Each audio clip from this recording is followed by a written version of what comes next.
بسم اللہ الرحمن الرحیم۔ حضرت جابر رضی اللہ تعالی عنہ کی روایت ہے کہ نبی کریم صلی اللہ علیہ وسلم نے ارشاد فرمایا،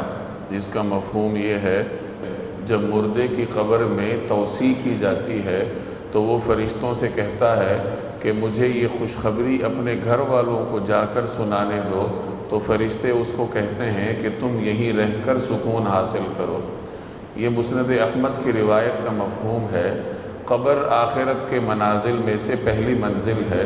جو شخص یہاں کامیاب ہو جائے تو اس کے لیے اخروی کامیابی ہی ہوتی ہے، اور یہاں ناکام ہونے والا ہمیشہ کی ناکامی سے دوچار ہوتا ہے۔ جب مردے کو قبر میں رکھا جاتا ہے تو اس سے کئی سوالات ہوتے ہیں جن کے جوابات کا انحصار دنیا میں اس کے اعمال پر ہوتا ہے۔ اگر دنیا میں اس کے اعمال اچھے ہوں گے تو وہ ان سوالات کے جوابات آسانی سے دے دے گا، اور جب سوالات کے جوابات دے دیتا ہے تو اس کے لیے جنت کی جانب سے ایک کھڑکی کھول دی جاتی ہے جس سے ٹھنڈی ہوائیں آتی ہیں۔ اس کے لیے جنت سے لباس اور بچھونا لایا جاتا ہے، اور اس کی قبر اس کی نگاہوں کی حد تک وسیع کر دی جاتی ہے۔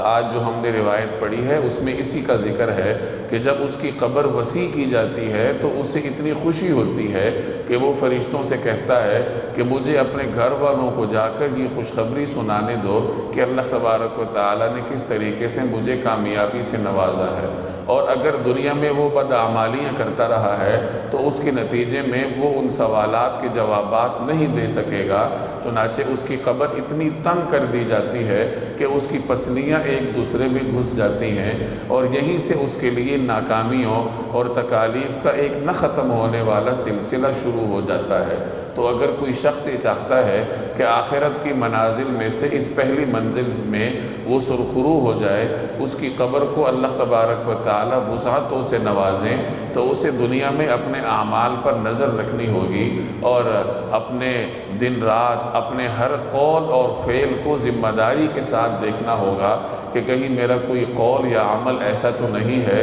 جس سے اللہ تبارک و تعالی ناراض ہوتے ہوں۔ جو آدمی اپنی زندگی اللہ کی اطاعت کے مطابق گزارے تو اس کے لیے آخرت میں آسانیاں ہی آسانیاں ہیں۔ اللہ جل جلالہ عمل کرنے کی توفیق عطا فرمائے۔